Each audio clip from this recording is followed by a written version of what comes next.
lesson is tithing. Is it for today? Tithing. Is it for today? Asking the brothers, I was like, I don't know what kind of title I should have because there's a lot of different aspects that come along with this. I was going to have it the law of tithing. So I'm just going to kind of give you a few different aspects to consider with this. You go to church and they talk about stuff like this every week. You might get this once a year from me. So this is kind of going on an aspect of tithing, not dealing with alms and all that, the offering aspect. I mean, we'll touch on it, but that could be another lesson or two. All right. So that's why a lot of scriptures I took out and try to condense it. All right. So the first place we're going to go is to Exodus chapter 1. We're going to go to Exodus chapter 1. Let me try to put this on the screen.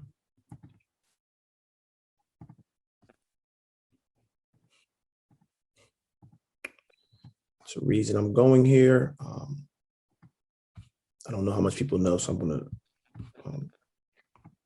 try to give the most basic foundation. All right, so Exodus chapter 1 in verse 1, brother. Now these are the names of the children of Israel which came into Egypt. Every man in his household came with Jacob. All right, so Jacob, also his name was changed to Israel. All right, so you hear children of Israel all the time. So I'm just giving you the I'm gonna give you their names basically. So read. Reuben, Simeon, Levi, and Judah, Issachar, Zebulun, and Benjamin, Dan, and Naphtali, Gad, and Asher. Read. And all the souls that came of the loins of Jacob were 70 souls, for Joseph was in Egypt already. So when we say children of Israel, it's dealing with the sons. All right. So these are the children of, well, it says Jacob, his name was changed to Israel by the Lord.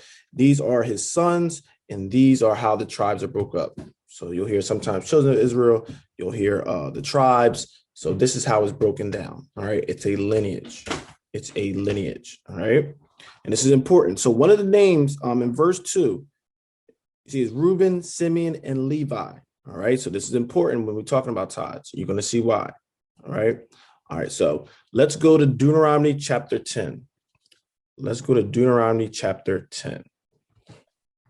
I will do a lesson dealing with them, but not right now. All right. So Deuteronomy chapter 10.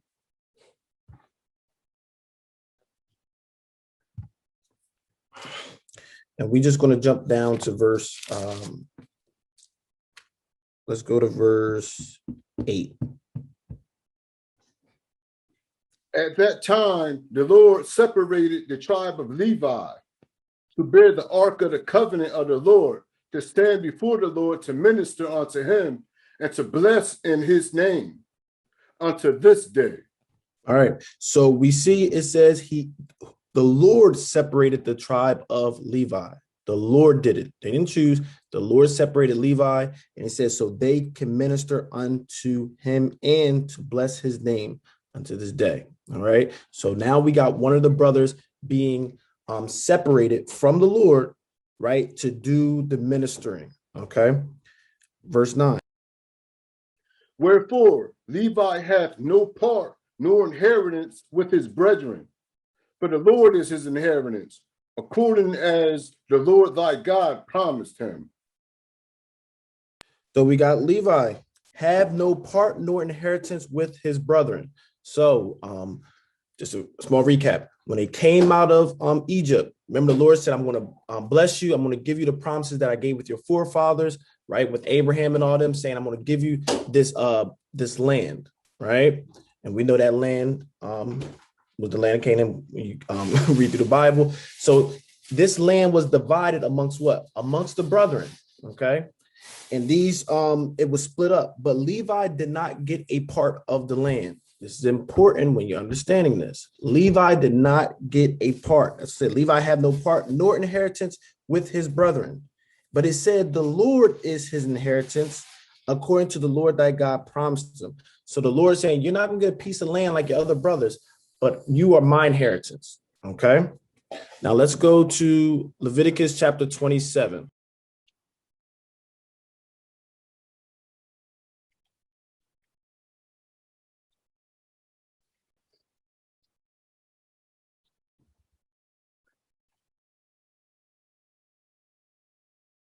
Leviticus chapter 27, Leviticus 27, and we're going to jump down all the way to verse 30. So now we're going to get into the tithes.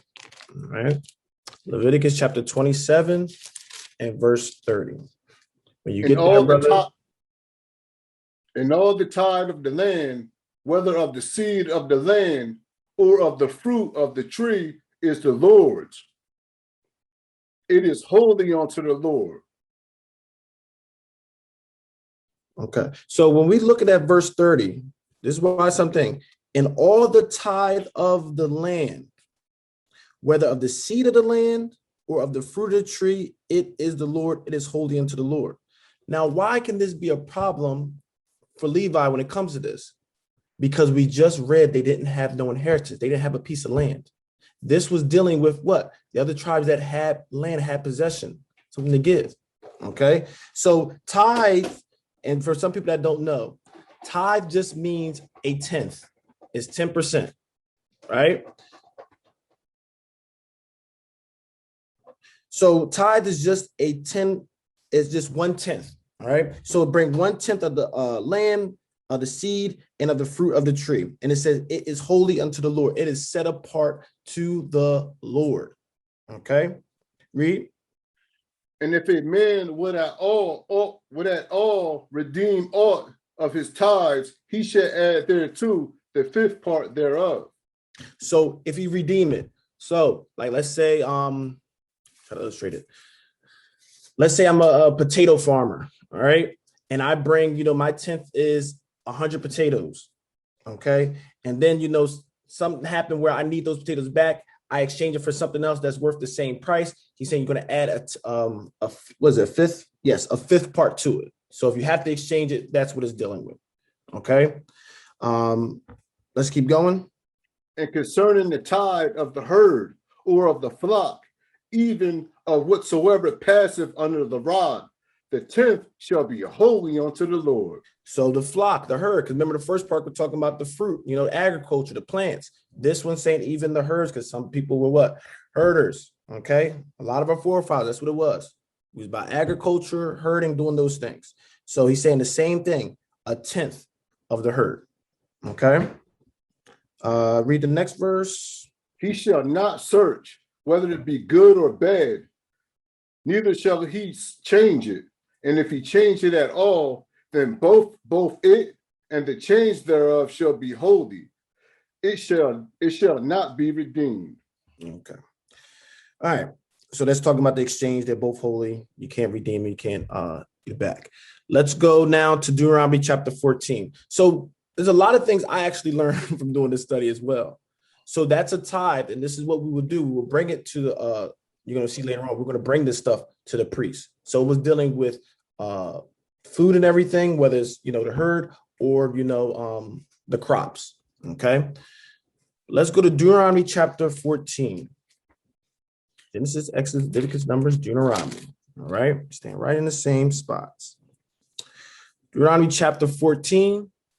And we're going to go to verse 22. Deuteronomy chapter 14 and verse 22.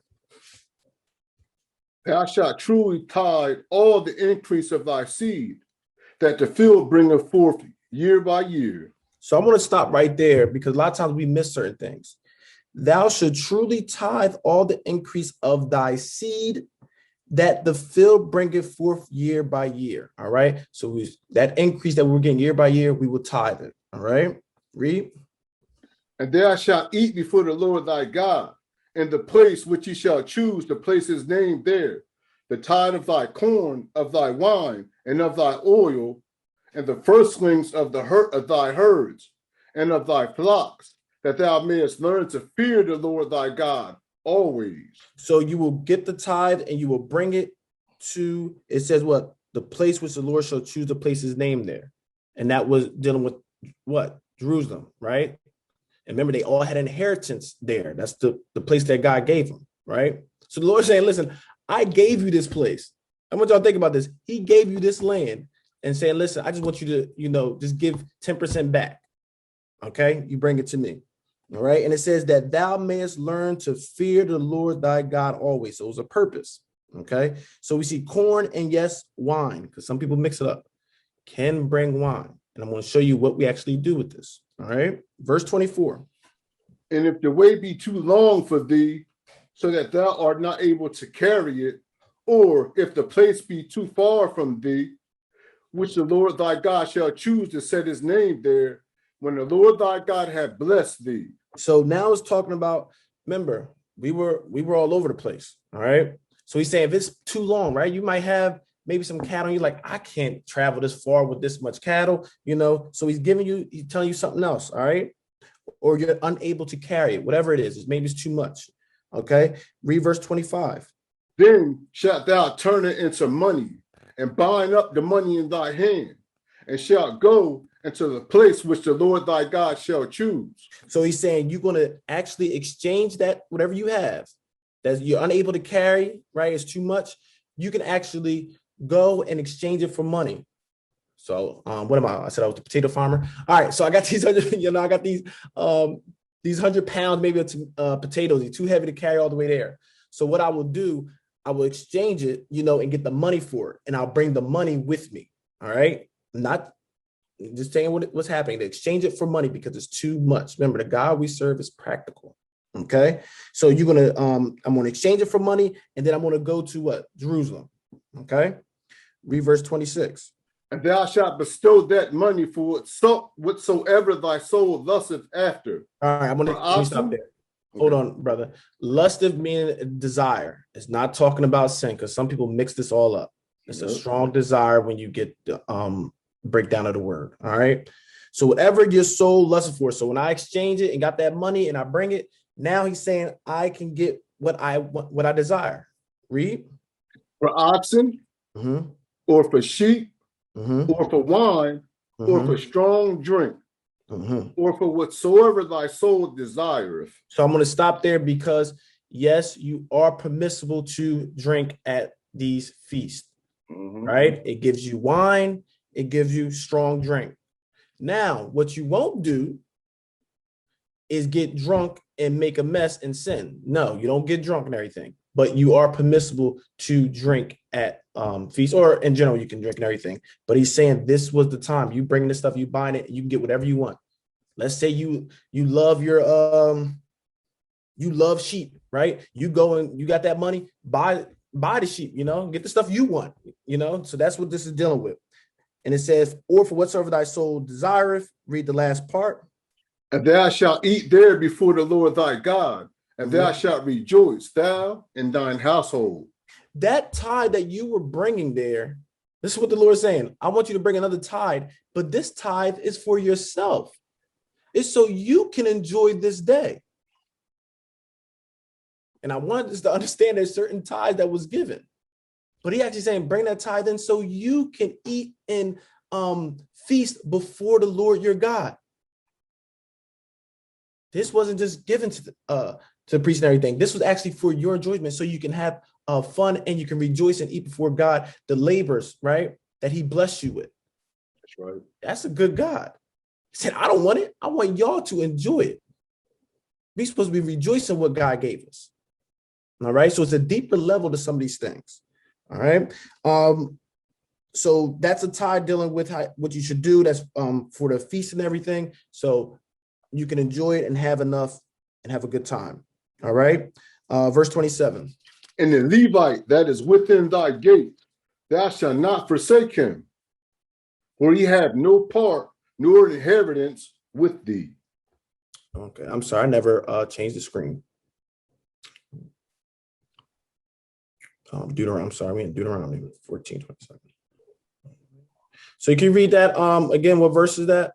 27. All right, 14 and 27. Read that again. Okay. And the Levite that is within thy gates, thou shalt not forsake him, for he have no part nor inheritance with thee.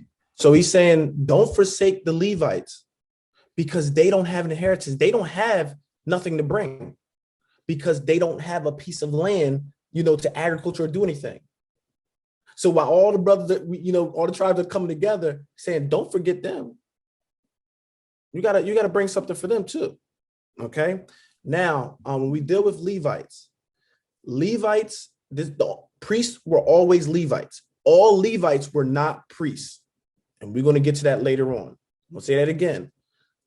Priests were Levites. They had to come from Levi, but not all Levites were priests. Okay. But they still didn't have an inheritance, but they weren't all priests. Okay. Let's read because now dealing with something else. At the end of 3 years, thou shalt bring forth all the tithe of thine increase the same year, and shall lay it up within thy gates. So we got what? Every 3 years now, we lay up tithes. It didn't say who, so I'll keep it quiet. Let's read verse 29. And the Levite, because he have no part nor inheritance with thee, so and they the get stranger. Hold on, I want to break to everyone. Levite, because he have no inheritance, because he don't have no land and everything, right? He gets a part of it. Who else get a part of this tithe? Read. And the stranger and the fatherless. Hold on, we'll get everyone. The stranger, right? Because people can cleave to us, but that didn't mean they had the inheritance of the land. Okay, so we could share with them as well. Read. And the fatherless. Fatherless. Sometimes the fathers will lose certain things or lose their inheritance in certain things, right? People that don't have much. Fatherless. Who else? And the widow. Lost their husband. Read. Which are within thy gates. Mm-hmm. Shall come and shall eat and be satisfied, that the Lord thy God may bless thee in all the work of thine hand which thou doest. When you do this, when you are giving these tithes and everything, it's actually, Lord, I'm going to bless you for doing these things. Okay. So it was a return. Okay. But this was dealing with what? Helping others. It's not how church made it today. You got somebody that not even bringing an income and you saying, yeah, you getting these, Social Security checks. I need 10% of that. No, that's not what this was built around. This was a community thing to help everybody. If I have a lot, the Lord bless me with a lot, I'll give more.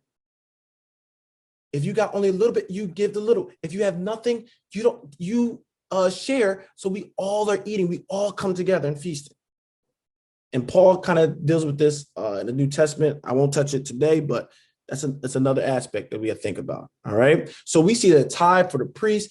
There's tithe, we're dealing with ourselves and enjoying ourselves at the feast, and we're talking about sharing it with the Levites and the strangers. Okay. And the fatherless and the widows. All right. So let's go to Numbers. Let's jump down to Numbers now. One book back. Numbers.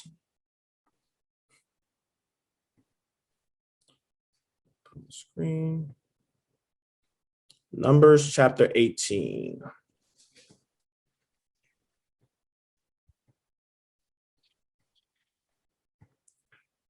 Numbers chapter 18, and we're going to jump down to the end of the chapter around verse 20. We can go to Numbers chapter 18. And we're going to go down to verse 20. Numbers chapter 18, and we are at verse 20. Brother, when you get there, you can read.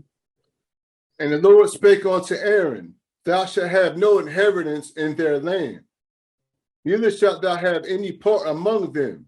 I am thine part, and thine inheritance among the children of Israel. So he's telling Aaron, right?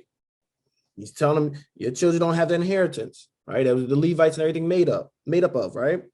They shouldn't have any part among the children of Israel. Talked about that. All right, so you'll see that throughout the scriptures. Read verse 21.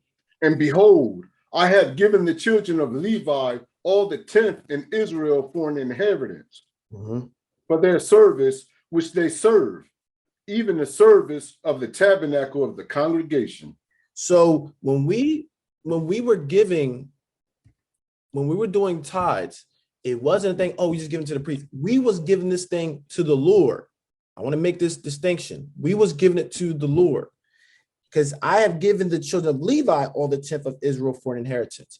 The Lord, in return, was giving it to the Levites. All right, that was the deal that he made with them. Y'all going to bring me the tithes, and it goes to the Levites. Okay, the Lord has the whole earth. You know, he don't, believe me, don't think you're doing that much when you're giving it, but it was symbolism to show us something as well. All right. And they were supposed to take care of the congregation. That was supposed to be their job. Okay. So they didn't work and do those things. They just take care of God's business. And that's how they get taken care of with the tithes we'll give to them, so they can continue to do what they're doing. Verse 22. Neither must the children of Israel henceforth come nigh the tabernacle of the congregation, lest they bear sin and die. So we see another thing. Nobody could just pick up that Levite, that priest role. That was to Levite. That was a promise to them. That was given to them. So if I was coming from a tribe, it don't matter how righteous I thought I was, I couldn't be that priest. You had to have the lineage. You had to be the seed of Levi. Okay. And if you would have went there and you weren't that, you will be in trouble. And there's an example of that because somebody tried that. Okay. So it was very specific. Read. But the Levites shall do the service of the tabernacle of the congregation, and they shall bear their iniquity. It shall be a statute forever throughout your generations, that among the children of Israel, they have no inheritance. So they wouldn't have inheritance. Their job was just to do the ministry work. All right. Let's keep reading. But the tithes of the children of Israel, which they offer as a heave offering unto the Lord, I have given to the Levites to inherit it. Therefore, I have said unto them among the children of Israel, they shall have no inheritance. Okay, once again, but the tithes of the children of Israel, which they offer as a heave offering unto the Lord, I have given to the Levites. We gave it to the Lord. The Lord gave it to the Levites. That is his. Okay. And you see how that's important, because when we go further into this lesson, you're going to see why. All right. Verse 25. And the Lord spake unto Moses, saying, thus speak unto the Levites, and say unto them, when you take of the children of Israel the tithes which I have given you from them for your inheritance, then ye shall offer up a heave offering of it for the Lord, even a tenth part of the tithe. So remember, I was talking about all Levites are not priests, but all priests are Levites. Okay. So now it's talking about the Levites, even though y'all don't have no inheritance and y'all going to get the benefits of the other, your brothers, right? Those tribes are paying the tithes. Y'all going to enjoy that, right? Because Levites don't have inheritance. But now it's talking about the Levites going to have to do something with the tithes they received. Read. And this your heave offering shall be reckoned unto you, as though it were the corn of the threshing floor, and as the fullness of the winepress. Read. Thus ye also shall offer an heave offering unto the Lord of your tithes, which you receive of the children of Israel, and ye shall give thereof the Lord's heave offering to Aaron the priest. So the Levites had to pay still a tithe to the priests. Okay. Read. Out of all your gifts, ye shall offer every heave offering of the Lord, of all the best thereof, even the hallowed part thereof out of it. So when we were giving to the Lord, there were first fruits and things later on, but when we were giving the tithes and everything, we were supposed to give the best. It was a symbolism to show we're supposed to give our best to the Lord. I want you to understand, when you're really getting into this, it's deeper than some agriculture, some fruits. It's yourself. You're supposed to give the best of yourself to God when you understand these tithe things. Okay? So it's in the best part, the hollow parts. Let's read the next verse. Therefore, thou shalt say unto them, when ye have heaved the best thereof from it, then it shall be counted unto the Levites as the increase of the threshing floor, and as the increase of the winepress. So the same thing with the Levites, same thing with us. Don't be giving them, I'm a potato farmer, and then I'm going to get, the rotten, potatoes and things that's going bad and one that got blemishes, I'm going to give that to the Lord. No, I will give my best 10%. So that's when you even see that with, we won't go into it today, but remember Cain and Abel, right? One gave the best to the Lord. It's about a mindset. This whole thing, this whole Bible is about a mindset. But some of us was like, I won't give them the best. I'm going to hold the best for myself, but I'm going to give them the second best. See, that's the problem. Yeah. When you understand tithes, it was showing a spiritual aspect if you understood it. Those that really was trying to serve the Lord and they will give their best. The best that they had of the land, it was given it to them. Okay. Do you read 31? No. Okay, read that. And ye shall eat it in every place, ye and your household, for it is your reward for your service in the tabernacle of the congregation. So this was the reward to them for doing the work, ministering in the tabernacle. The Lord was giving them this stuff. Okay. All right, let's jump to Deuteronomy 26. It's a lot of, we got to go a lot of different spots. Okay. Deuteronomy chapter 26. We're going to go to verse 10. Deuteronomy chapter 26. You going to put it on the screen, brother? Yes, I'm sorry. All right, good. Deuteronomy chapter 26. Verse 10.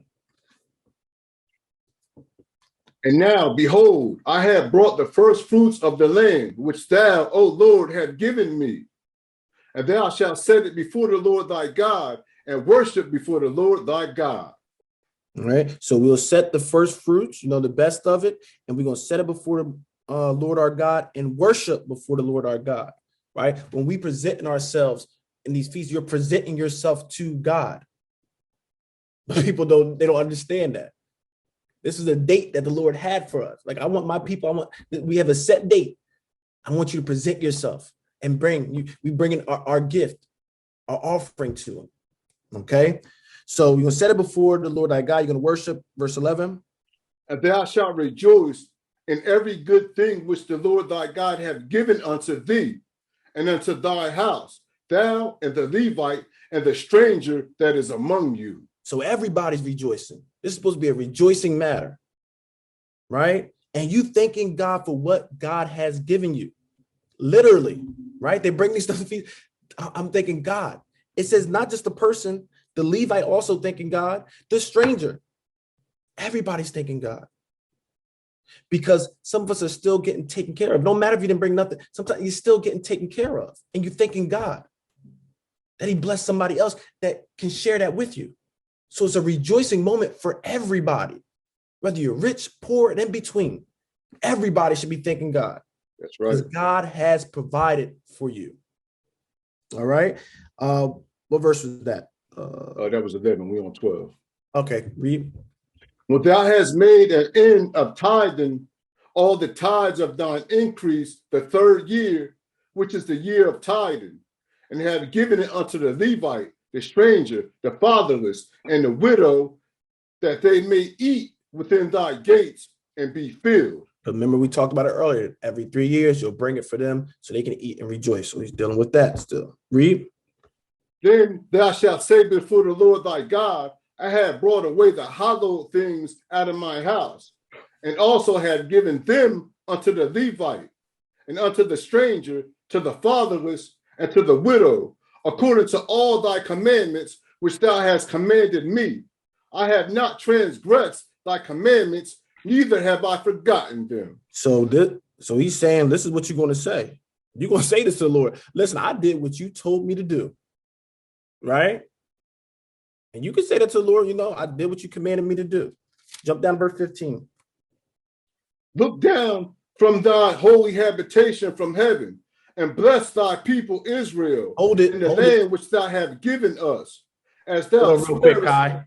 Hold on real quick. So I want us to know, people thinking we didn't have the assumption that the Lord was in that tabernacle. Remember, we were reading Exodus, a couple of weeks ago, and the Lord said he was, he would go to the temple and talk to Moses and everything. We knew that his holy habitation was not on this earth or in that physical tabernacle, right? We know that he's in heaven. Okay, so that's why he's still saying, look down. He said, look down from thy holy habitation, from heaven. This is why I think it was Paul that was saying, we know he don't dwell in temples made by hand, right? Because he understood it. He read this. He already knew. Okay.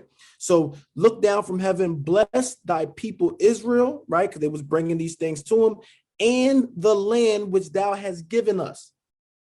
Because when you were doing these things, it was a promise. You do these things, I'm going to bless you.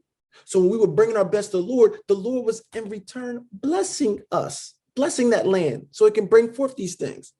But go ahead, read it. It's going to run into it.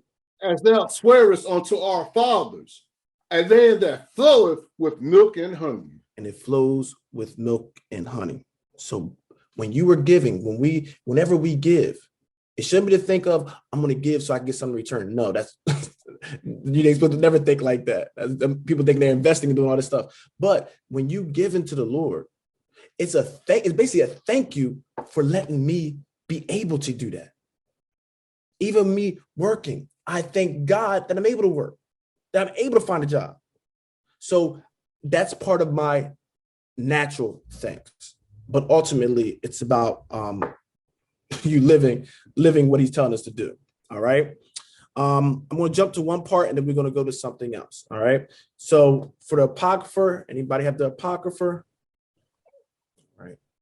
You're not going to stay in this one too long. I want you to go to Tobit. I'm going to put it on the screen for those that don't have it. All right. Tobit chapter 1. We're just going to read, I think, like 3 verses in it.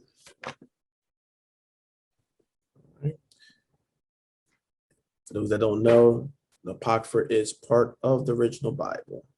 Okay. So Tobit chapter 1, and I want you to go to verse 6. Tobit chapter 1 and go to verse 6.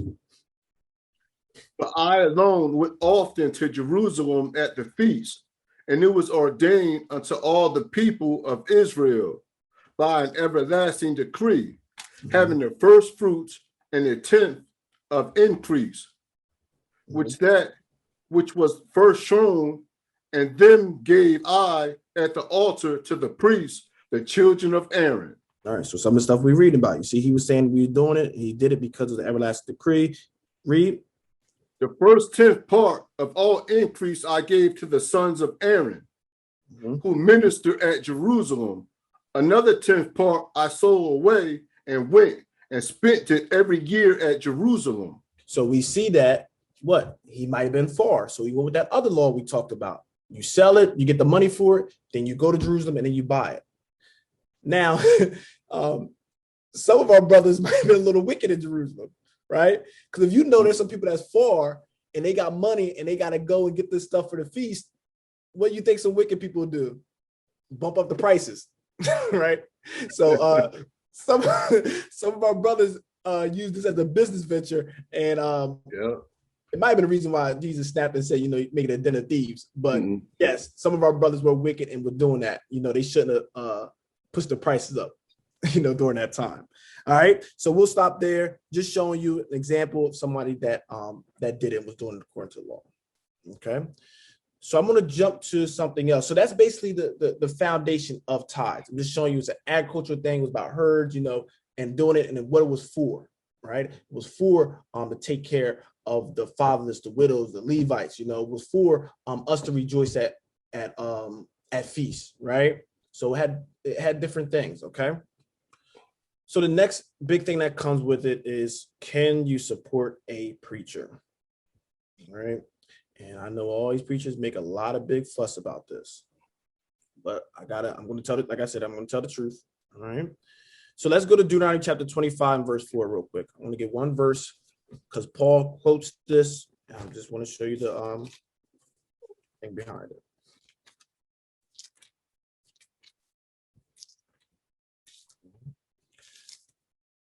So Deuteronomy chapter 25 and verse 4. Let me go back to it. All right. Read that verse real quick. Thou shalt not muzzle the ox when he treadeth out the corn. So if you know that, if you're working the ox, when you're out there, you'll work the ox, and sometimes the corn would fall off, right? Fall out the side or whatever. He's saying don't muzzle it. Don't when you think about a dog, you put something over their mouth where they can't eat the corn, right? Saying if they working, let them eat the corn. Don't muzzle them where they can't have the rewards of it, okay, of their work.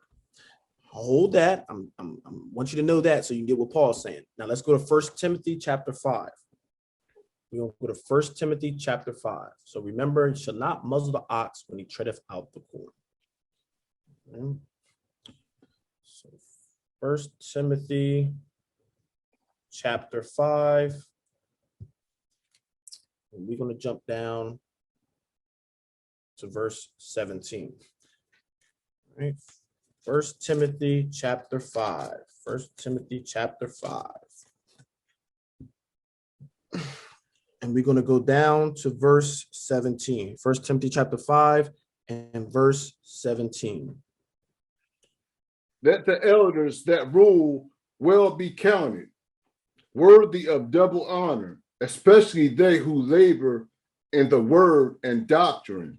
So this is talking about a specific elder, as any older person, elders that are laboring, right, doing the work in the word or in doctrine. And that could be all kind of, servitude or charity things. If they work and doing these things, all right? Read verse 18. But the scripture saith, thou shalt not muzzle the ox that treadeth out the corn, and the laborer is worthy of his reward. So he's saying because they're laboring, they're doing the work, right? It's saying you don't have to muzzle. It ain't that they can't receive anything. They're doing the work. Don't muzzle them. So he's using that same aspect that was in the Old Testament to say the same thing about these elders that are working in the vineyard, that they are permissible to reap the rewards of it. Okay. Verse 19. Oh, no. Against an elder receive not an accusation, but before 2 or 3 witnesses. Okay, let's go into something else. All right. So just showing one with the elders and you allowed to support the workers. All right. If they're working, they're laboring, that goes for, and that's really for anybody. If you're working and doing certain things, it's saying it's not a sin if they get a reward. Okay. But I'm gonna take us to another spot because a lot of people like to grab these spots and make a whole doctrine and mess and try to pollute certain things. All right. So let's go to 1 Corinthians.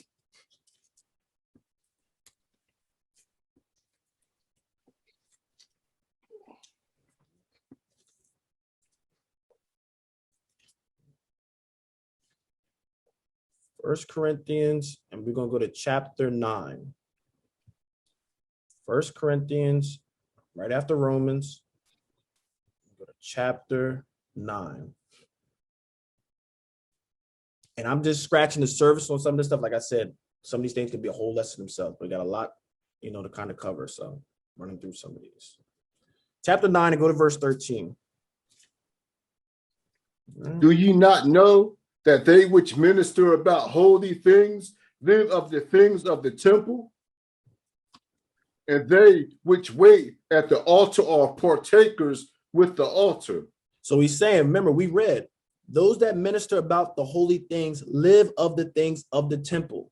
We read that who was ministering at the temple? We know it was the Levites, right? The priests. He's saying, don't you know that they're partakers of the altar? Because what? When we brought certain things like the animals and they sacrifice it, you will read that the priests will what? Eat some of it, right? It'll be for them. So he's saying, don't you see this in the scriptures? Read verse 14. Even so hath the Lord ordained that they which preach the gospel shall live of the gospel. So even so have the Lord ordained. So the Lord appointed this, that those that preach the gospel shall live of the gospel. Right? We know there's a lot of people abusing this part. All right. But we're going to talk about that because I'm going to take it full circle. All right. But people that are doing this gospel, they can reap the rewards of it. That is scripture. All right. Let's go to the next verse. But I have used none of these things, neither have I written these things, that it should be so done unto me. For it were better for me to die than that any man should make my glory in vain. Just because you have the right to do something don't always mean you should do it. You see, I mean, people don't quote this aspect. Paul saying, but I have used none of these things. He said, I have the power to do it. Right? God appointed that I can be taken care of because I'm preaching this thing. All right. He's saying, but I chose not to do these things so that what? That any man should make my glorying void. All right. And we need to exercise these things. The preachers need to exercise this part. All right. And if you ever wondering, none of us take any money. So you don't have to worry about that with us. But I'm just letting you know. That's all right. Don't call somebody a sin because they actually accepted some money or whatever. It's not a sin of itself. Okay. Now what they doing with it, that's what can make it a sin. Read verse 16. But though I preach the gospel, I have nothing to glory of. For necessity is laid upon me. Yeah, woe is unto me if I preach not the gospel. Regardless if you get benefits from it or not, you better preach this word of God. Some people won't even preach or go to teach anything unless they got $40,000 waiting for them. That is not the word of God. That's somebody that's hustling you and pimping you out. Right? Read. For if I do this thing willingly, I have a reward. But if against my will, a dispensation of the gospel is committed unto me. If I do this thing willingly, and we're going to talk about that at the end. If I do this willingly, without thinking about the reward, what benefits I'm going to get, he said, then I have a reward. It's the mindset. You're supposed to be doing this because you love what you're doing. You love teaching. That's why you're doing it. Not for a paycheck. That's right. This little bit of money that's going to go in your hand and go out. Stop trying to make your habitation so good on this earth. You should be worrying about the prize that the Lord is going to reward you with when he comes back. All right. So this is what Paul's trying to get us to understand as well. Read. What is my reward then? Verily that when I preach the gospel, I may make the gospel of Christ without charge, that I abuse not my power in the gospel. And that's our prayer here. That's our reward. That you just receive God. That you can rejoice and not feeling obligated. Okay? These things supposed to be done out of, the love of God. All right? But Paul's saying, this is my thing. That when I preach the gospel, I make it without charge. And he said that I abuse not my power in the gospel. Because what? Some people are going to abuse their power. You got to take care of, God's ministry, what? And, this is how some people are taking it. And they're abusing the power. But I'm going to give you something to help you out with that. This will be the last part of this section. All right. We're going to go to the Apocrypha. All right. This is the last spot in the Apocrypha that we'll go to. All right. So we're going to go to Sirach, or known as Ecclesiasticus. All right. Sirach, or known as Ecclesiasticus.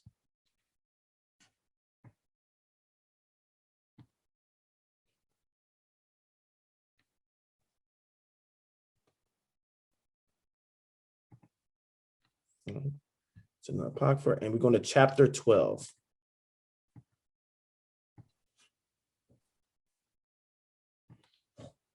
All right. Chapter 12, and we're going to start right from verse 1, and then we're going to move to the next section. When thou wilt do good, know to whom thou doest it, so shalt thou be thanked for thy benefits. Listen to what this is saying.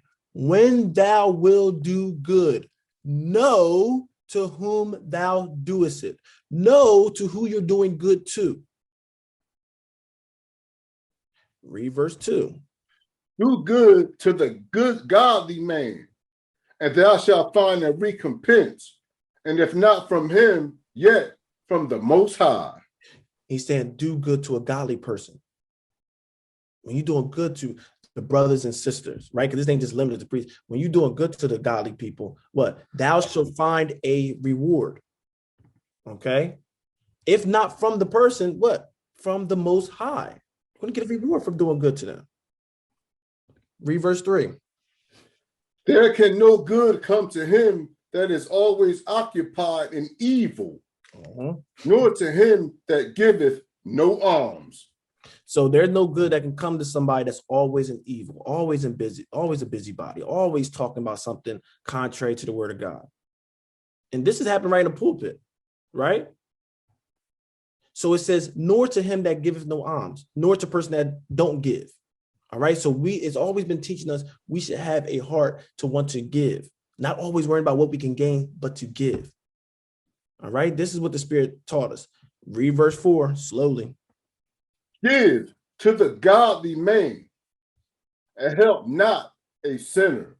So where this gets to a lot of people, if they are a sinner, we know a sinner is what? Somebody that transgressed the law, right? So if your preacher is having service and everything on Sunday, what would they be classified as? A transgressor, a sinner. It says to do what to them? Help not a sinner. Don't be over there giving all this stuff, because what are you doing? You are giving them things to what? Fortify a kingdom that's going against the Most High God. So people, well, Mike, my pastor or this person telling me, I'm giving them this stuff, but I see all the money's going to, his house or his car and everything, and ain't going to the ministry. Then why are you giving to them? If you can see that with your naked eye, what are you coming to me for? Leave that. The scriptures was not designed for that. The scriptures were designed for righteous people. So a lot of these things does not apply when you're not doing it according to the word of God. Because a true man of God will not make sure all his stuff is good and neglecting church. No. It says what? Give to the godly man and help not a sinner. Because the godly man is worried about how he can take care of the sheep. His mind is on how I can take care of them. A person that's not a shepherd, right? And Jesus talking about this. They worry about how they can destroy the sheep. They look at them as paychecks, how I can benefit from them. You need to find a good shepherd. All right. But we can have that topic another day. All right. So we're not going on that. So yes, you can. It's not a sin if you give. And it should be just that's the thing we got wrong. You're going to get the pass and everything, but helping one another out. Remember, the tithes was to help the people out, people that was in need. That's where that stuff is supposed to go to. Okay. But it's not a sin for the preaching and everything for them to receive stuff. Okay. But you need to know who you're giving to, because sometimes you're messing up by doing that. The words say not to a sinner. If they ain't teaching the truth, you shouldn't even be thinking about giving to them. Okay. All right. Let's go to Genesis chapter 28. All right. So this is the last section we're going to kind of deal with today. All right. Dealing with the tithes. So Genesis chapter 28. Right. So we see what tithes is about. Some people saying, do we do tithes? And we say according to the law. All right. So the law of Moses was giving it strictly to the Levites, and it's telling you what to give and everything. Okay. So that kind of tithing, no, don't do that. Okay. There's a spiritual aspect that we get to, but for that aspect, no. Okay. All right. So can you support a preacher? And this section is called the priesthood change. And change of the law. Okay. It's worded weird, but I want to explain why. All right. So Genesis chapter 28, let me put on the screen, and we're going to go right to verse 22. Genesis chapter 28. Last verse, because some people got some misconceptions, so I'm trying to touch on some of the misconceptions. All right, brother, read that. And this stone, which I have set for a pillar, shall be God's house. And of all that thou shalt give me, I will surely give the tenth there. I will surely give the tenth unto thee. All right. So this is Jacob. You read up, you can get the story. This is Jacob. And he's making a stone. He's setting a pillar. He said, this shall be God's house. So you see how it wasn't a temple yet? You see how he was spiritually saying, this is going to be the place of God's house. This is where I'm going to put my offering, I'm going to dedicate to him. And it says, and of all that thou should give me, I will give the tenth unto thee. Why'd I go here? Because the Levites not even set up yet, are they? The priests are not set up yet. But we see that same concept was before the law was ever even established. So like I said, tenth Also, tithe, it just mean a tenth. So what was he doing? He said, I will surely give you a tenth of what you give me. All right. So just showing that concept was there. Let's go to Genesis chapter 14.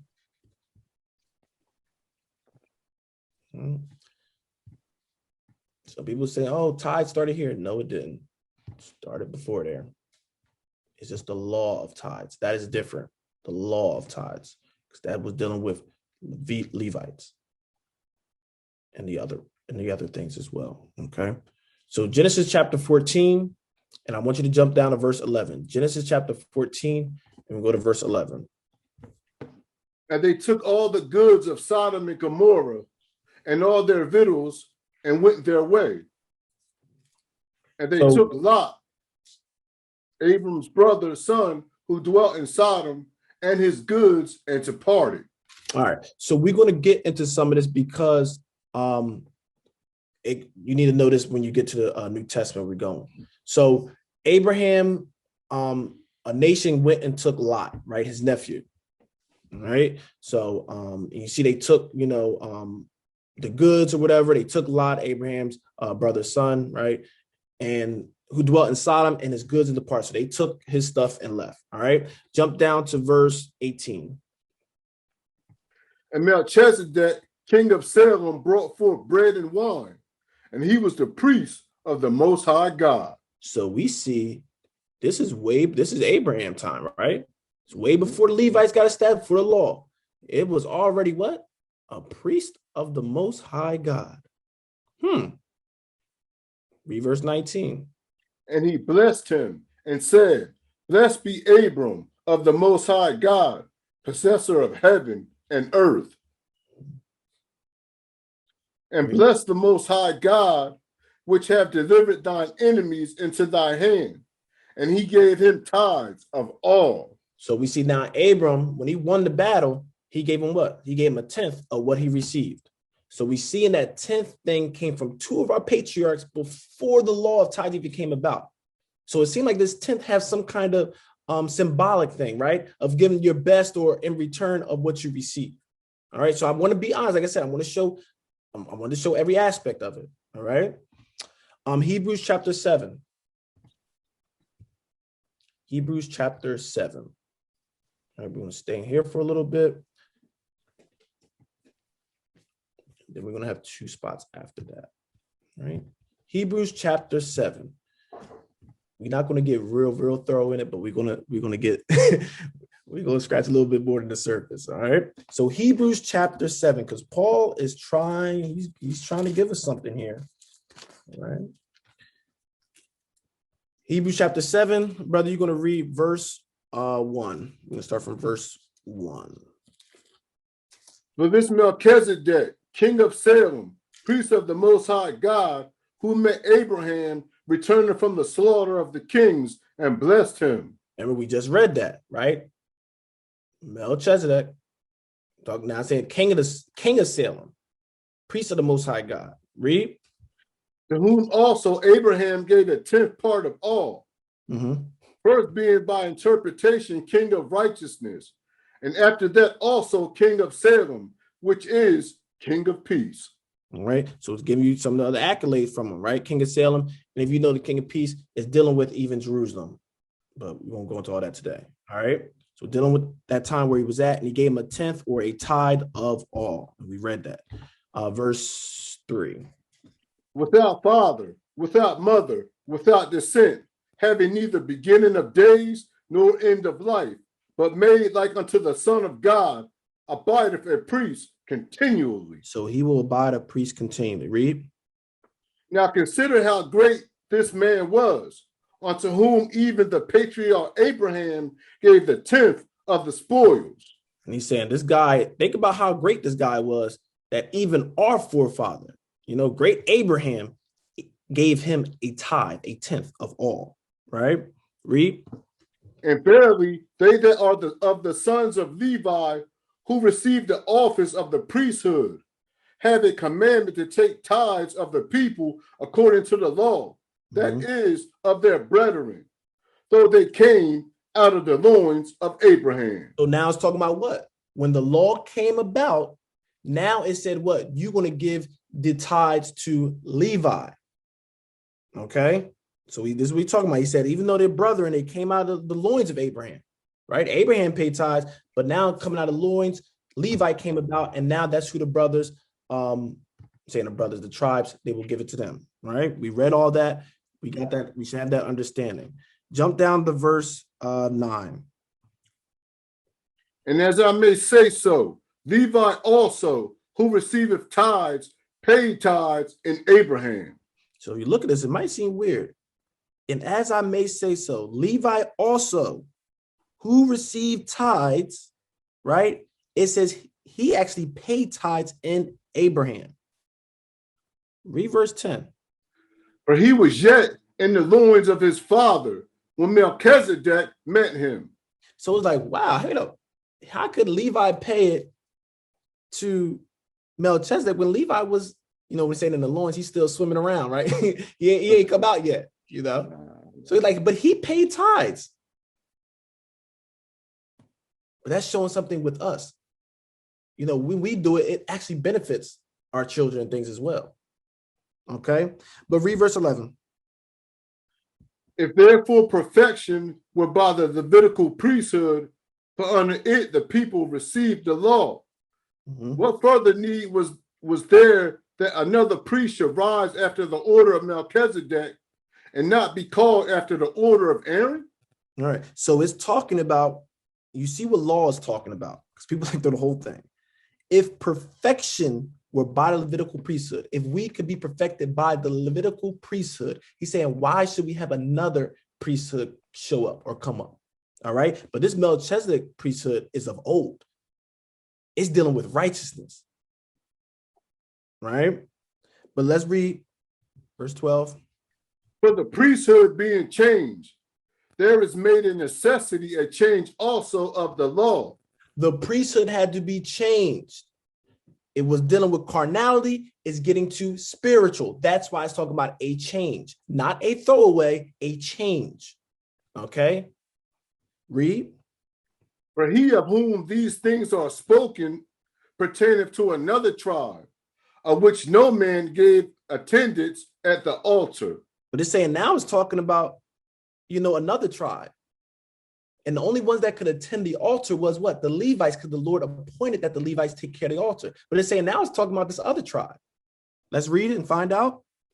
For it is evident that our Lord sprang out of Judah, of which tribe Moses spake nothing concerning priesthood. It's evident that Jesus the Christ sprang out of Judah, the loins of Judah. That's coming, if you find the lineage, going to David's, that's Judah. That's not Levi. Okay. So it's just saying there's a different priesthood. It's not according to the law, because the law said you had to be of Levi. I'm just showing you that because this is getting to a spiritual aspect. Go to verse 24. Jump down to verse 24. But this man, because he continueth ever, had an unchangeable priesthood. Because Melchizedek is spiritual, it says that priesthood don't change because he continued forever. Read. Wherefore he is able also to save them to the uttermost that came unto God by him, seeing he ever liveth to make intercession for them. Because what? When you can't, with Levi, die, the next high priest will come up, you die, the next high priest, he's saying this one lives forever. He can always intercede for you on your behalf. Okay? Read the next one. But such a high priest became us, Hold who it. was holy. We want to grab a word there. See, the priesthood, all that stuff is done and everything. We don't got to worry about that. It says, for such a high priest became who? Us. Us. High priest didn't go nowhere. It was what? A change of the law. It don't have to be the order of Aaron to be that high priest, to be those, the high officials when it comes to the church. But he's saying you are the priest, the high priest now. This is why we have to act a certain way, because he was trying to show us through the law that this is what I want y'all to be if y'all can receive it and understand it. Teach. Now, when somebody's coming and they say, I want to give to the Lord, and they give to you, you're taking that same role as what? the priesthood, how the law was. He's showing you a transition from carnality to spirituality. Okay? So that's why we can minister in the temple, in the house of God. Because according to law, we could not do it. Because we have to say, we have to be the seed of Levi. But now, because Christ came and we under the order of Melchizedek, right? Now, all the brothers, any tribe, as long as you're doing righteous and you come to the Most High God, you can be high priest of the Most High God. That's right. That was the plan from the beginning. You got to read it. I think it might be in Exodus 19. But that we all will be what? That priesthood, the royal priesthood, teaching the world. That always was the plan. But we were not at that spiritual level. So what? He gave us the law to be a what? Schoolmaster, to teach you, to lead you to what? This Melchizedek, to this spiritual priesthood. That's what it's about. It wasn't destroying the law. It was destroying this carnal mind that was in you. And hopefully you can receive and see the true plan of God. We don't throw away the baby with the bathwater. No. We still can give to the Most High. We give into however you want to do. All right. Did we read verse 26? Who is holy, harmless, undefiled, separate from sinners, and made higher than the heavens. Yeah. So that's how you're gonna be a high priest. You have to be what? Holy. We know the law is holy. The commandments are holy. You got to be doing that to be a high priest. Not because you get your doctorate degree from some theology school and saying, well, I'm going to give myself a name, apostle, blah, blah, blah, and you coming to me and I build a church and now I'm a high priest. No, that is not a high priest of what under the order of Melchizedek. You have to be holy. You have to be godly. And when you're doing that, then when people give you, they're not giving you, you know, they're giving to the Most High. And the Most High is going to return it back to you. It's for you because we're supposed to what? Serve the people. That's what this thing was about. Always been about. But we got to be holy, harmless, undefiled, separate from sinners. We can't be blending in with them. We can't be doing the same thing they're doing. And made higher than the heavens. That's your position. That's what each and every one of us should be aspiring to be like. All right? So don't get caught up on the Levite aspect. You are a greater priest than them because they were just born of the flesh. You know what I mean? Carnality. But this one, you actually have to make a choice to be the priest now. It's a choice. It's a mindset if you're going to do this and not just your lineage. Okay? All right, 2 more spots. Let's go to 2 Corinthians.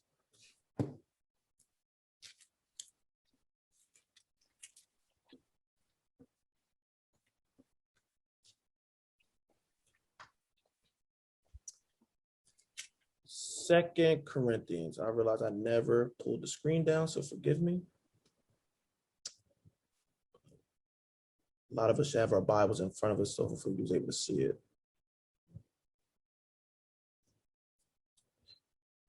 We're going to go chapter 9. 2 Corinthians chapter 9. We're almost done. After this, we got one more spot. All right. So I appreciate y'all being patient. All right. 2 Corinthians chapter 9. Trying to put on the screen in it and read out of the Bible. All right, chapter 9, and we're going to go to verse 6. But this I say, he which soweth sparingly shall also. Let me bring that back. For this I say, he which soweth sparingly shall reap also sparingly. And he which soweth bountifully shall reap also bountifully. So Paul's saying the same thing. If you give sparingly, you shall receive sparingly. It's the same concept of the Old Testament. When you give these things, it's showing your blessing. In return, the Lord's going to bless you from that. The same concept exists. All right. But read verse 7. Every man according as he has purpose in his heart. Oh, so let him give. Hold it. Every man, hold on. Every man that purpose in his heart, in your mind. That's what it's about. Okay. You should be feel obligated. Well, Pastor, I got to give my last dimes and my last widow's mite and everything. No. Because you want to give, if you feel that the Lord gave you this and you want to give back, that's what you're doing it for. That was the whole spiritual aspect behind it. He had to make a law from it because they wouldn't have been given nothing and Levites would have been neglected, right? Read from the top of that again. Okay. Every man according as he purposed in his heart, so let him give, not grudgingly or of necessity, for God loveth a cheerful giver. So, and they abuse this one, but it is true, right? When you give it from the love of your heart. Don't feel, well, I got this $100 line, $100 line right here, $200, and that's a game. They playing games. It's not about that. It's always been about what he put on your heart to give. If it's $1, give the $1. If it's $10, give the $10. Sometimes it ain't even money. Everybody always thinking money. It's your time. Give them a percentage of your time. Think about 10% of your time. Can you give that to the Lord? We give the world all our time, but think about him. You say he gives you life and breath. Can you give him some of that? Thanks for that. But this is the spirit behind it. That's why here we're not putting nobody on no thing. You got to do this. You got to do this. You got to do that. No. When something's on your heart to give, you give. Because it shouldn't be out of what? Necessity or grudgingly. It should be because a cheerful giver. Somebody just want to do it because they led to do it. All right. Verse, where we leave off? With that verse 7 we left off? 8. Okay, no, 7 was good. All right. So that's why it should just be more of the spirit of giving. Okay. If you're going to do it, give it to the Most High. All right. Let's go to the last spot. Let's go to Matthew chapter 6. And we are done after. Yeah, I might give y'all one after class, but yeah, we'll be done for the lesson. All right.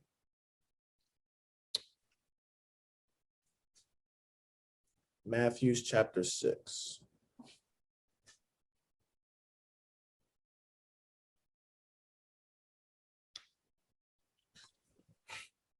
All right. Matthew chapter 6 and just verse 21. For where your treasure is, there will your heart be also.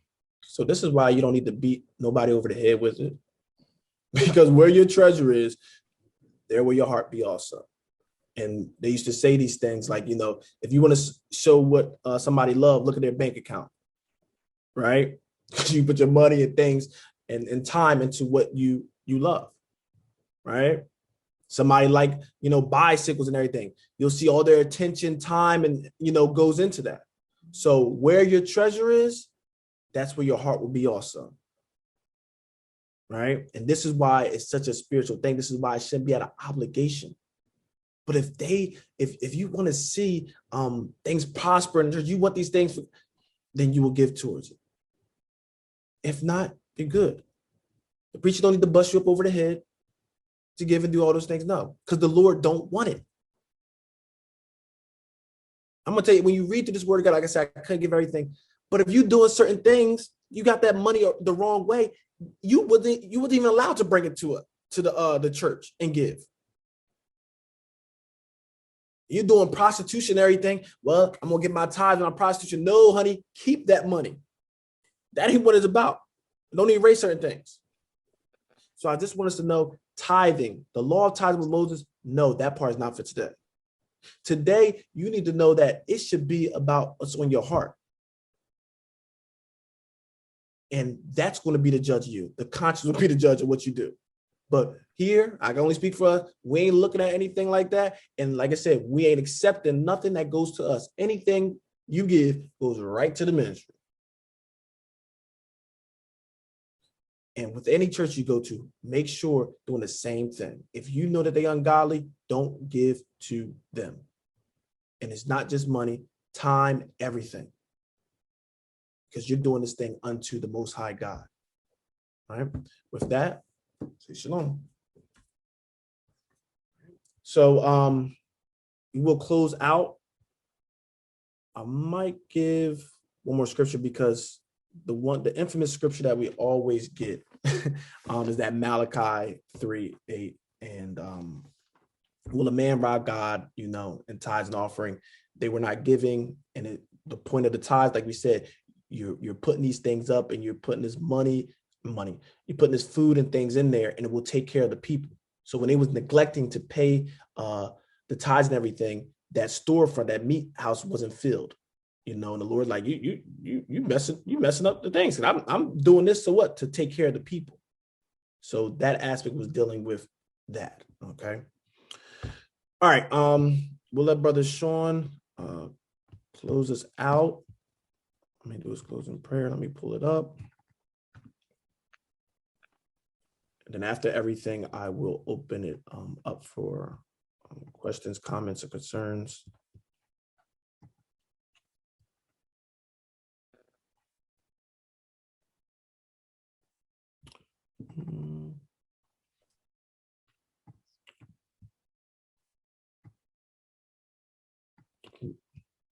Brother Sean, you on?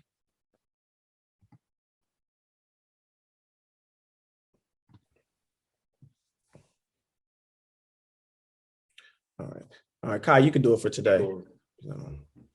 Our reading is going to be from Matthew chapter 6, verses 9 through 15. Our Father, which art in heaven, hallowed be thy name. Thy kingdom come, thy will be done in earth as it is in heaven. Give us this day our daily bread, and forgive us of our debts as we forgive our debtors. And lead us not into temptation, but deliver us from evil. For thine is the kingdom and the power and the glory forever. Amen. For if you forgive men their trespasses, your heavenly Father will also forgive you. But if you forgive not men their trespasses, neither will your Father forgive your trespasses. Scroll down a little more, brother.